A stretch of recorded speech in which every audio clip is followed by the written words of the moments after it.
This is Big Apple Sports with Kyle Basso. The Yankees are back on top. The New York Red Sox are the Here we go. We are here for Big Apple Sports, episode number 1. What is up? I'm your host, Kyle Basso. It is so great to be here. I did it. I started a podcast. I've been looking forward to this for so long, planning this for so long, and it's just so great to be here with you guys. We're going to talk sports. We're going to talk a lot of sports, and it's going to be a blast. I just want to thank everyone that helped me along the way. My mom, my girlfriend Erin, my friends, Jack, Dylan, Hector, everyone. I couldn't have done it without y'all, and a podcast is something I've been thinking about starting for a long time. I've experimented with starting podcasts before, and what happened then is I would do it. It would just experiment a little bit, Miles, chill. It was fun, but I never really stick with it. And now I'm here. I'm telling you guys, I am here for y'all like glue. All right, I am sticking. I am not going anywhere. This is legit. This is the real thing. And it's going to be a blast. Y'all heard the name of the show. Big Apple Sports. Greatest city in the world. New York. The Big Apple. That's what we're here to talk about, baby. We've got so many great teams in New York right now. It's going to be a lot of fun to talk about all of them. We're going to get into all of them. And I'm going to be honest with y'all. I might be a little biased towards my boys. The Yankees. The Giants. Huge win. Knicks. Rangers, we're getting into this, by the way, the big Giants victory yesterday. But don't worry, don't leave. If you heard that and you're he's only going to talk about those teams, don't go anywhere. Wait, hear me out. We're going to talk all the New York teams, all right? Don't worry. Hold your horses. We're going to go into the Jets. We're going to go into the Mets. We're going to go into the Nets, all the Ets, all right? We'll talk all the Ets for you, all right? We'll even go more. We'll talk the Islanders. We'll talk the Liberty. Tough loss, but great season, great season. Being honest, probably won't talk about the Liberty. NYCFC, maybe? That one's iffy too.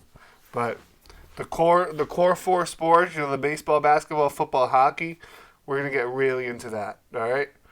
And again, thank you guys so much. Let's get into the first show. Giants! They actually won a game, folks. It happened. They did it. Can you believe it? Miracles can happen. Defense dominates in a windy MetLife Stadium. Giants scrape through with a 14-7 win. That moves their record to 2-5. A very disappointing 2-5. Been a tough year.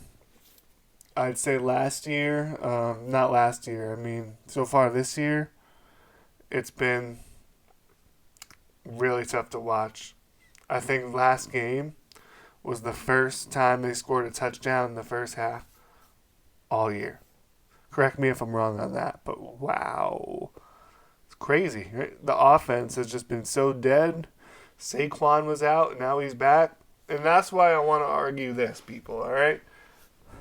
The Giants have a legitimate chance right now to turn things around, to right the ship. Don't call me crazy, all right? I'm somewhat of a crazy person, but I'm not that crazy, all right? The Giants have talent, all right? Look what's going on right now. They're competing. They just won a game. Saquon is back doing his thing, and the defense is starting to rock, all right? This defense has weapons. They put pressure on the quarterback. They got a good defensive line. Dexter Lawrence is a monster. Kayvon's got a lot of potential. My man Kayvon Thibodeau. You got Leonard Williams, a pretty good player, all right? Secondary improving. That kid Banks, I'm telling you. That kid Banks looks like a player, all right? We need a lot of work in our secondary, but, we got some young pieces. And when you have young pieces, there's always room for growth, for development. I'm excited. And guess what? Next week, Giants play the Jets. We're going to get really into that next week on the show. The Giant Jet New York Showdown. It's going to be hype. I literally just found out today that we're playing the Jets next week. Like, let's go. First, I was going to look up who the Giants play next. Then I look up who the Jets play next. Oh, two birds, one stone. We're playing each other. It's going to be good. I wonder what stadium it's in. I'm just kidding. We both play in the same stadium. MetLife, baby. I've been there once for a Giant game. It's way back in 2012, like the year after we won the Super Bowl, I was there. And Victor Cruz caught, it might have been the same year we won the Super Bowl. Can't remember. But Victor Cruz caught like a game-winning last-second touchdown. And guess what?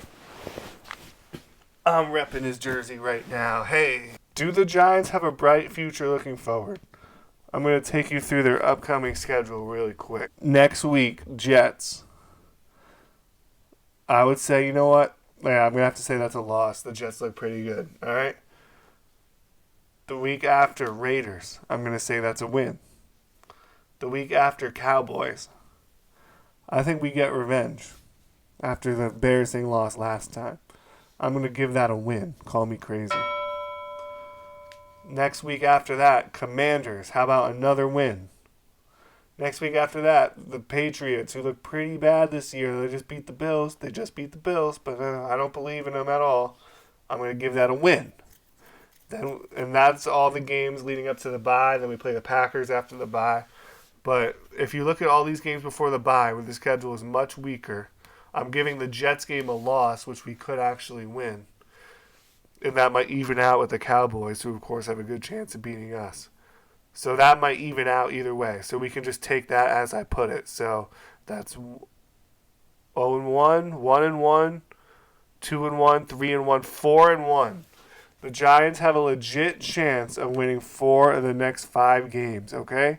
And that would put their record 3-5, 4-5, and even 6-6. Okay, we got a really good chance here of getting hot and winning these next several games. If we're 6-6 going into the last 5 games, we're in it. We can make the playoffs. We really could. It might take 10 wins to get into the playoffs, but I'd assume and I'd hope that it only takes 9. Well, it might take 10. So say we're 6-6. That means you could only lose 1 game for the rest of the year to have a legit chance. But that would still keep us in meaningful games later in the year, in December, January. And that's what we want, to be at that even 6-6 and just give ourselves that fighting chance of staying hot. And it can happen. But the question is, when it happens, who will be the quarterback at the helm? What? Someone said, what are you talking about? Could there actually be a quarterback controversy in New York? Maybe. Just the fact that it's even a question is sad for my man Danny Dimes. Danny Dimes is being paid, like $80 million. We gave him a fat contract. And sadly, he's been pretty disappointing. He's not had it this year at all. But then in steps in Tyrod Taylor. Should have beat the Bills if he didn't mess up that one option play. And if the refs had actually done their job and called penalties when they happened, we would have beat the Bills. But hey, we played pretty well. Tyrod showed us something that game. And Tyrod came back to yesterday against the Commanders, a.k.a. the Commies.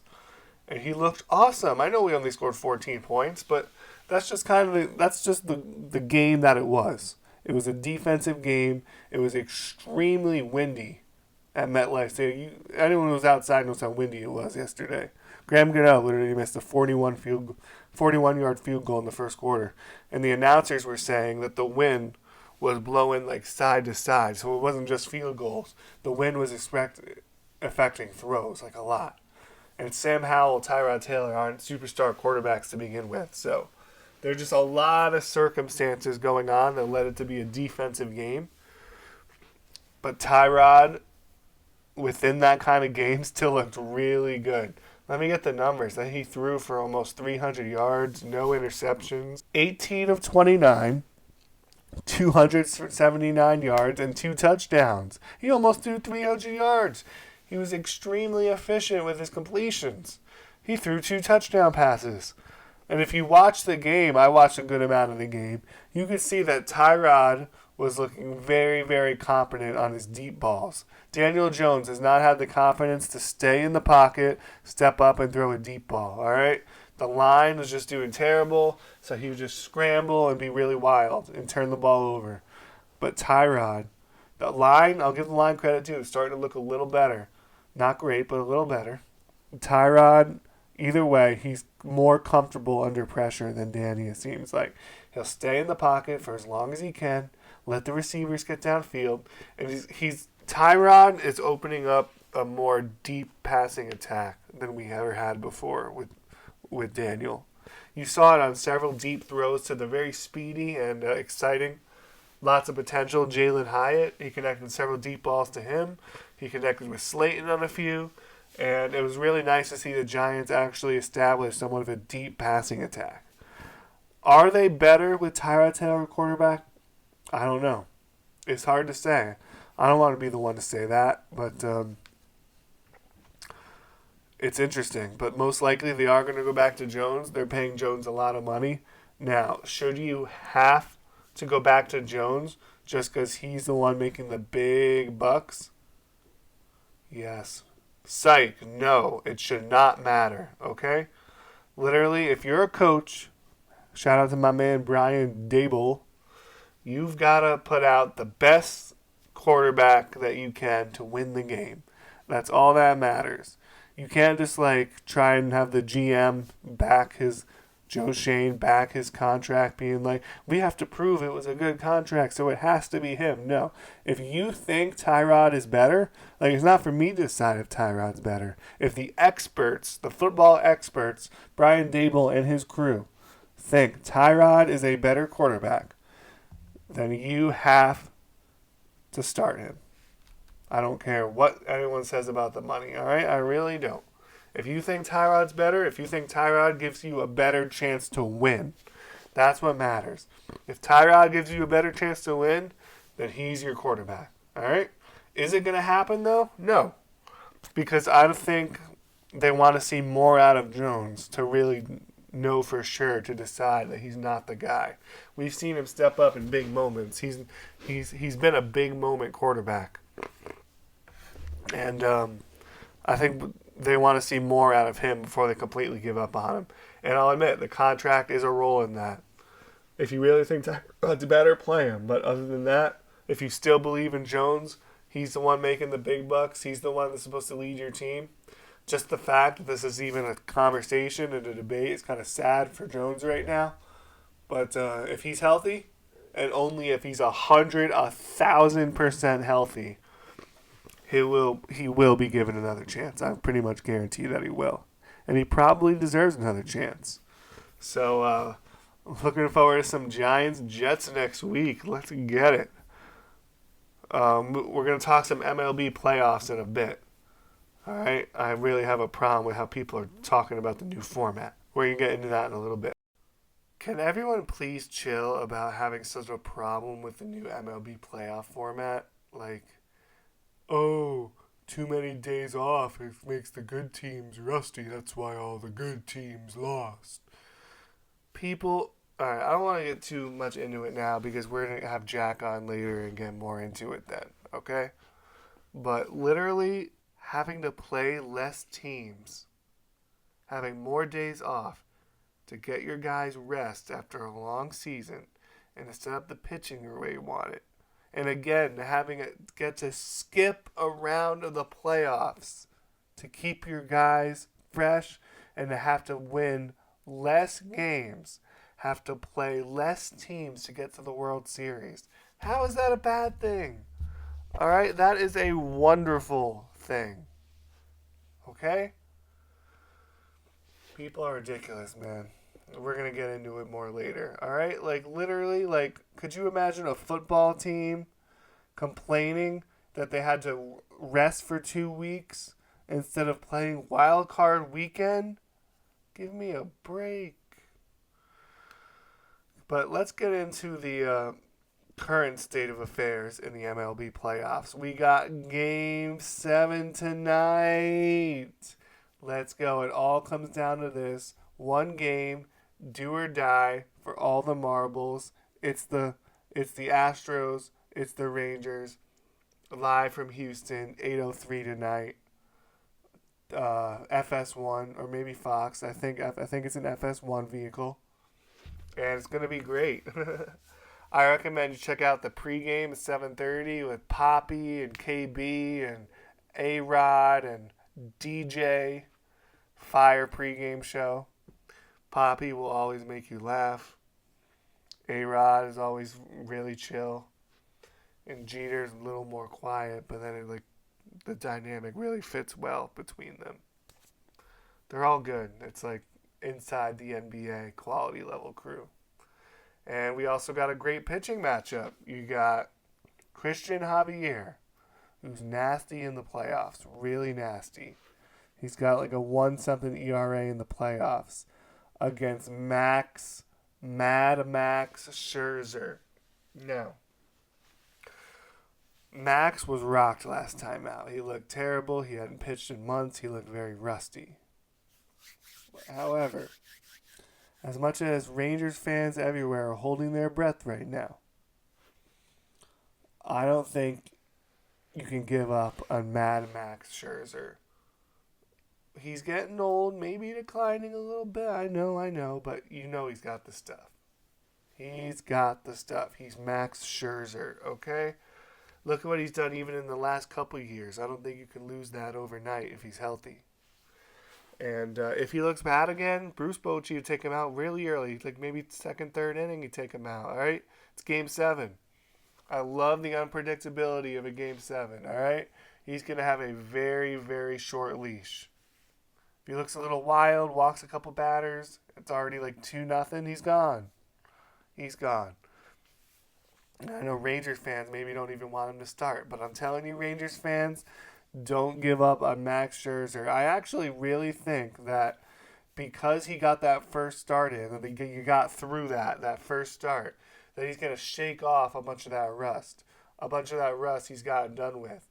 He went through his bullpen, I'm sure, made the adjustments he needed to make. And now with less rust, more a normal rest, 4 days, being back into the swing of things, I think you might see him more. I don't think he's going to be elite, but I think you might see a more Max Scherzer looking like Scherzer. I think he could strike out some hitters and show you some good things. I really do. That's what makes it so intriguing. Like Max Scherzer starting this Game 7, who's potentially an ace when he's at his best.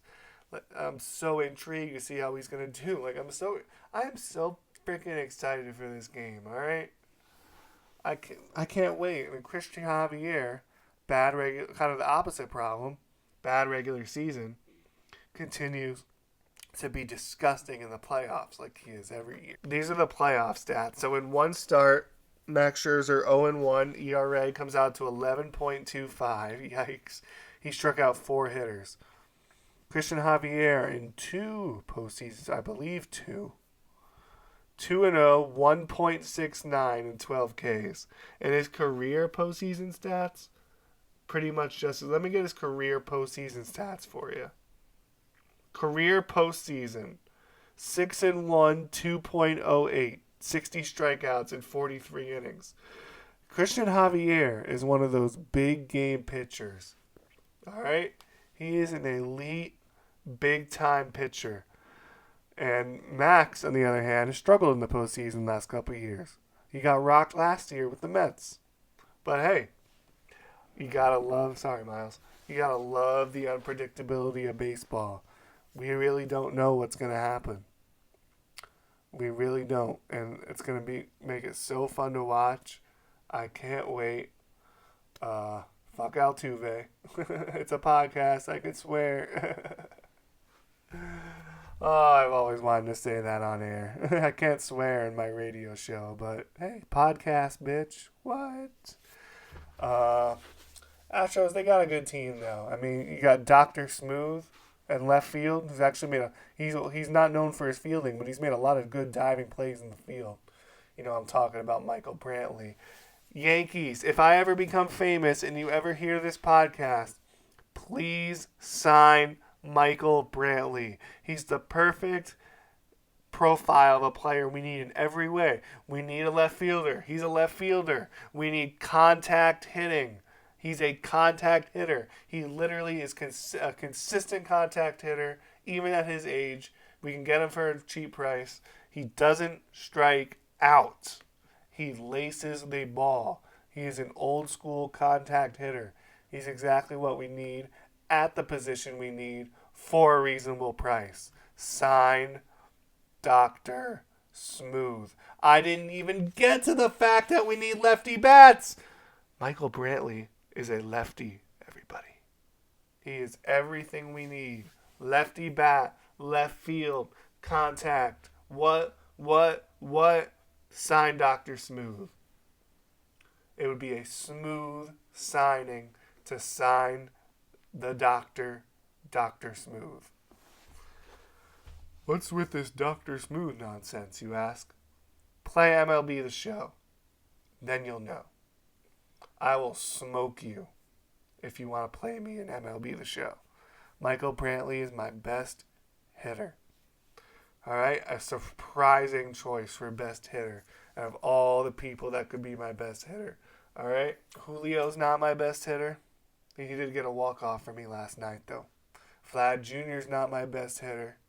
Ketel Marte is not my best hitter. Adley Rushman's not my best hitter. My best hitter is not even Juan Soto. It's Michael Brantley. And if I do the best with him in the show, and I host a podcast, that proves that Michael Brantley's the right signing. I'm kidding. I really wanted to get him, though. But you got Altuve. Let me tell you something about Altuve, though. Like I said, I hate Altuve. All Yankee fans hate Altuve. He's a cheater and a scumbag. However, what a player. He is one heck of a postseason player. I don't know, maybe he still got his little buzzer on. Don't take my shirt off. You never know if he's still cheating. I don't want to speculate, you know. But if it's legit, if he's not on roids, if he's not cheating, if he's not stealing signs, if he's not cheating in any way, if all these home runs he's been hitting are legit, then he is one hell of a postseason performer. You got this little 5'4" man, whatever height he is, hitting bombs constantly in the playoffs to where he has the second most home runs in postseason history behind Manny Ramirez.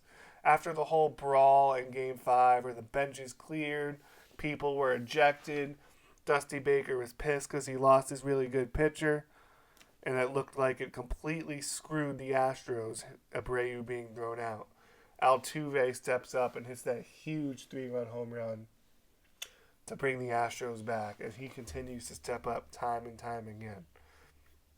Meanwhile, Texas, the man has been Adolis Garcia, who had an awesome celebration after he hit that big home run in Game 5, even though he ended up losing.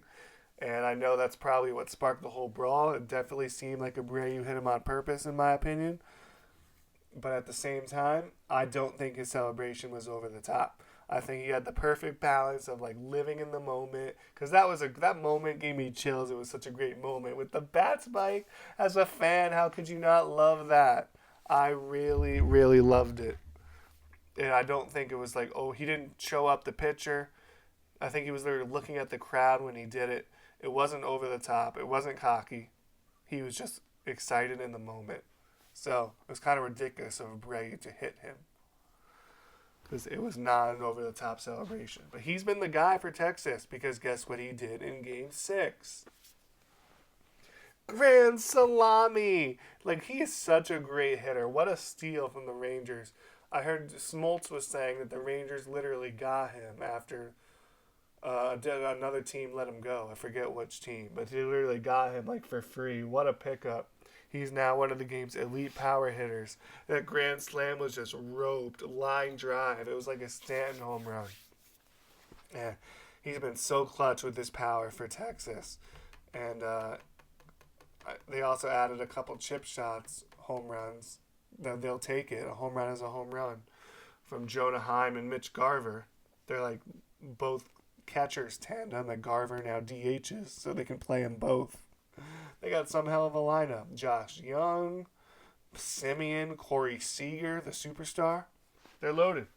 Both teams are loaded, and it all culminates and all comes down tonight in a big, big game 7.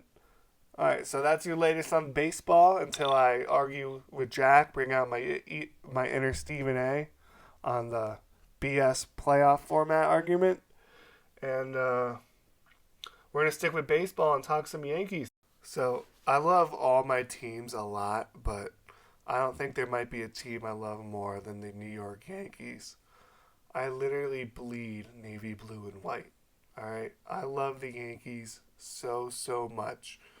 And this past season, where we only won 82 games and looked like we were going to finish in last place for a while, out of the playoff race for like 3-4 months. Gonna try not to cry. I'm kidding. But it was heartbreaking.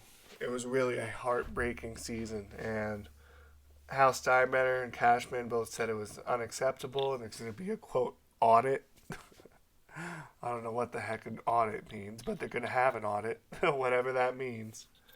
And things need to change. And I'm glad they at least acknowledge things need to change, but I hope they're not just saying that to appease the fan base. I hope big changes are actually made. And the number one thing we need, folks, I talked about it before with my boy Dr. Smooth, we need lefty bats, all right? Cody Bellinger's available. Juan Soto's available. We'll see if the Yankees choose to make a big splash or they're going to be patient, annoying little fuckers. We need people. All right, we cannot go back with like the same similar team. I really hope we don't overreact to the good September we have and think we can just be patient with all these kids.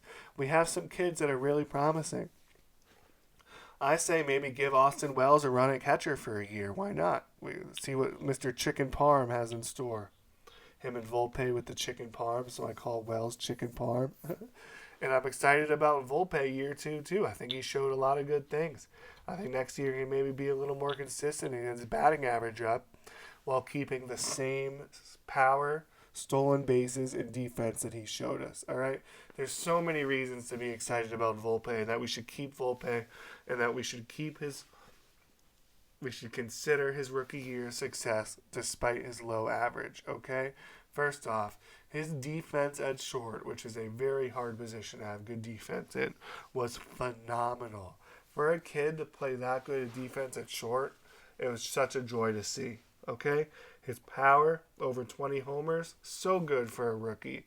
He had only 209, 21 homers, 60 RBIs. Very good power.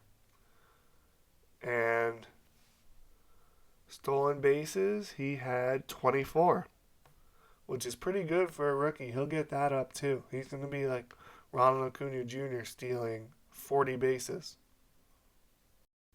And Dominguez, the Martian, it sucks he's going to be out half the year. Maybe we'll give Estevan Florial all the time. In the meantime, I don't know. But I'm so excited to get him back. We got some pieces. So we can complement. We got great pitching already. Maybe add one more starting pitcher. How about we get Montgomery back? How about that? But hey, the pitching will be fine. Say we add a couple lefty bats to complement these kids. Aaron Judge, my boy. I love him. He's going to keep going as special as always. And probably the biggest concern for this team is Giancarlo.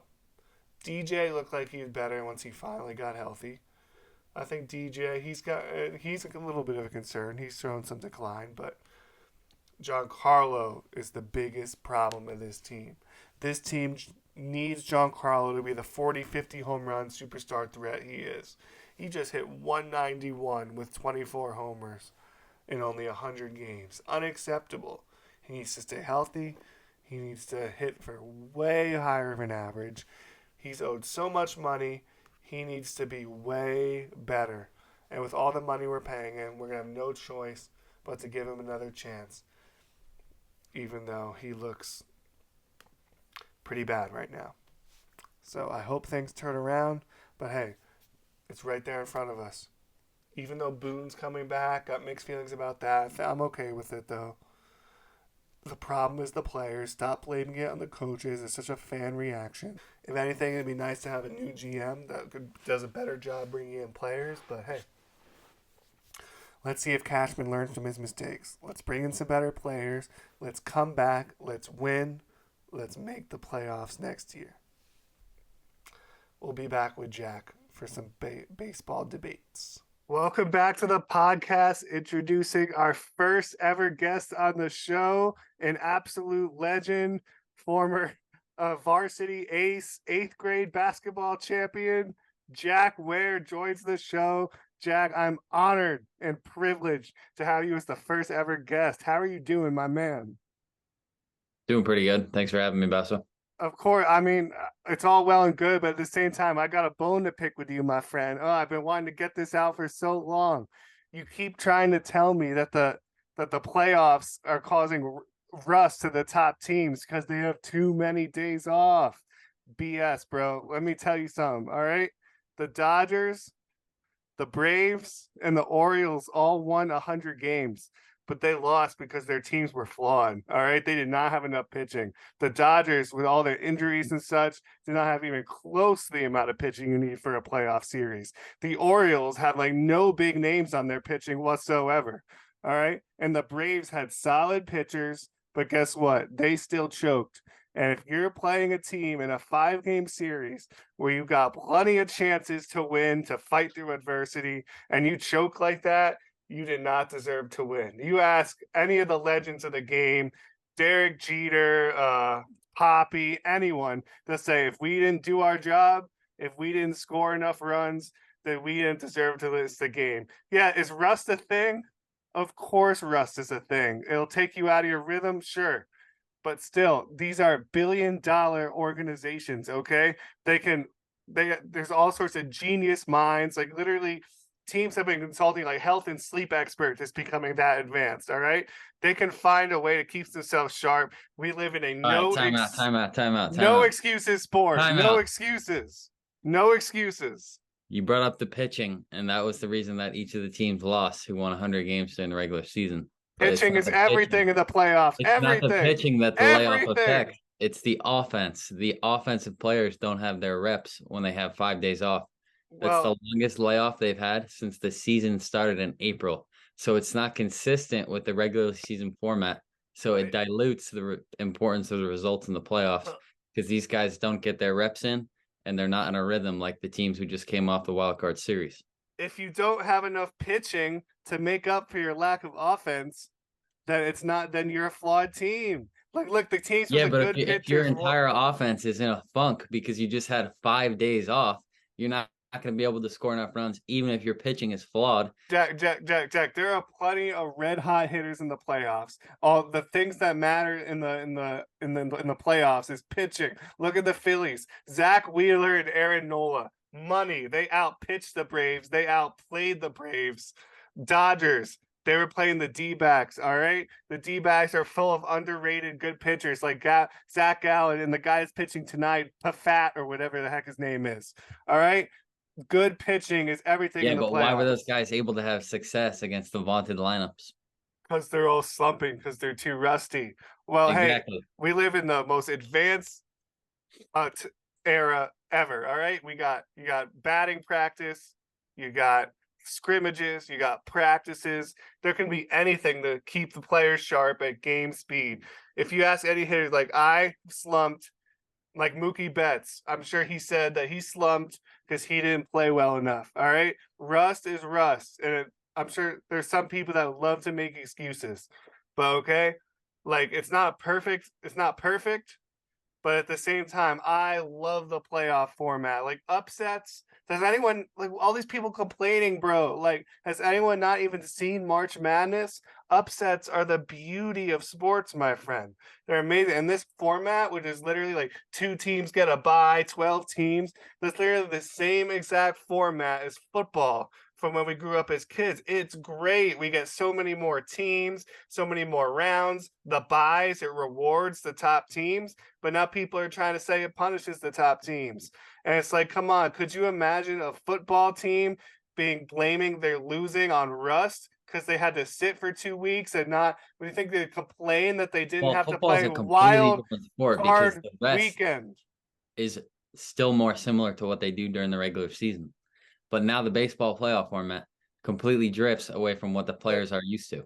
Like, football is a different sport, of course, but we're talking about like 3 weeks off compared to 5 days. And I actually, is it really 5 days or was it only four? I thought Yeah, it was it's only five. 4 days. 5 days is the longest layoff they have the entire season. All Like even Star the break. All-Star break is only 4 days.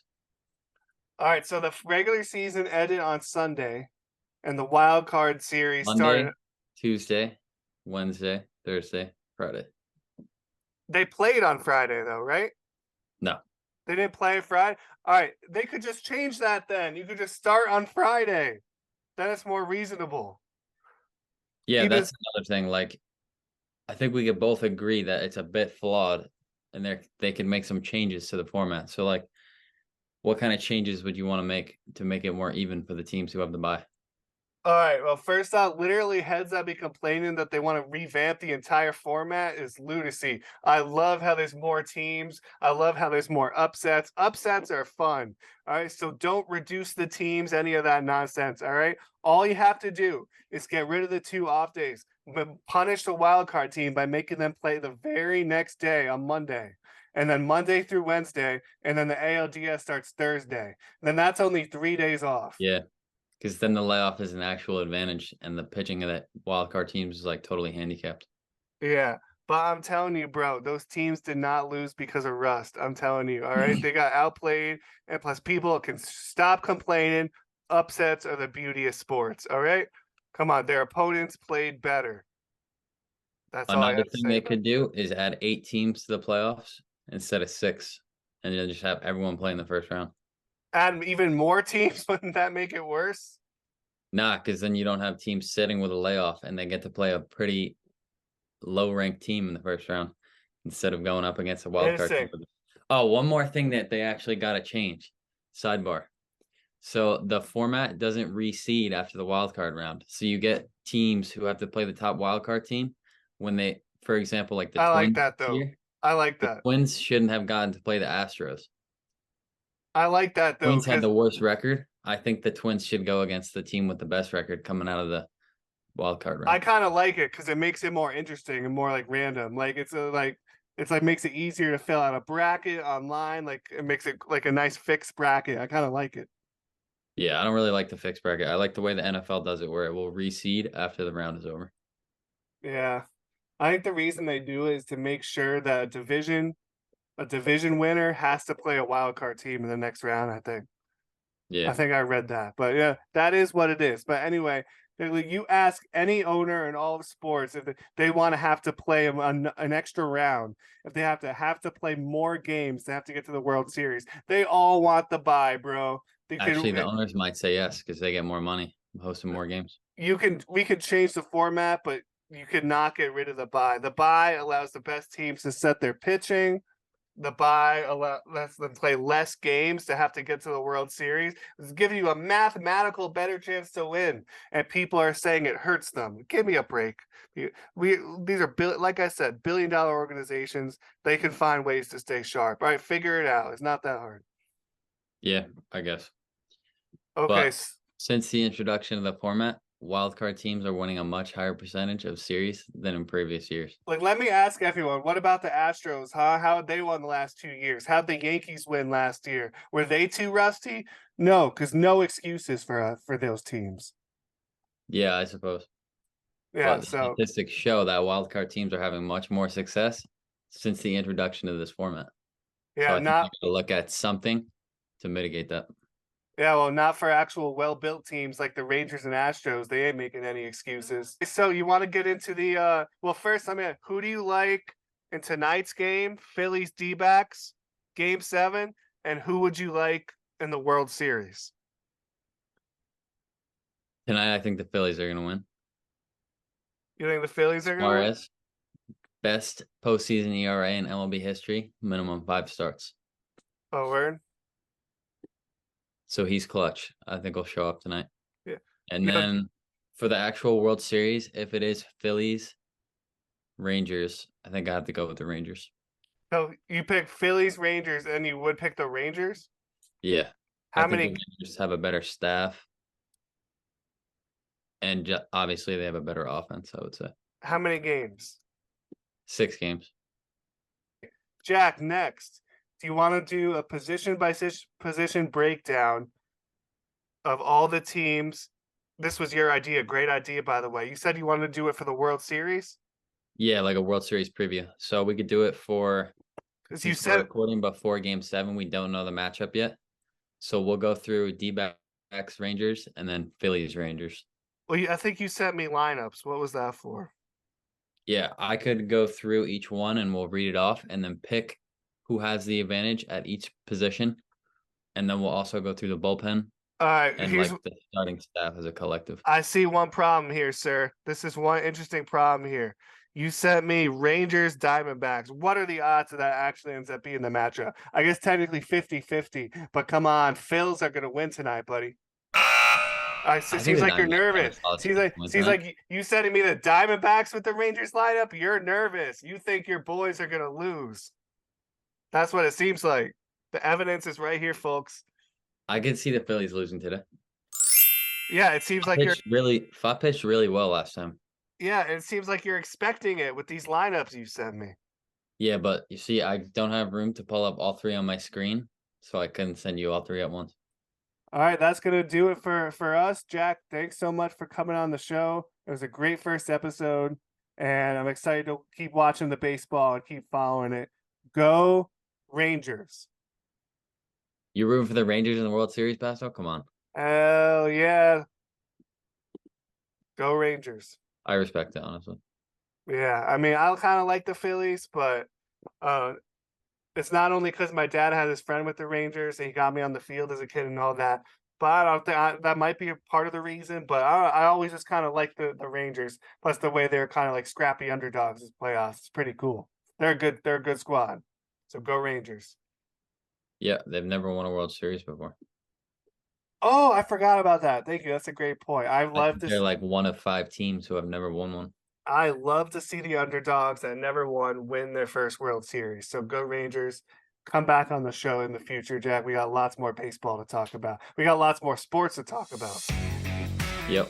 Thanks for having me, Bethel. Be easy, brother.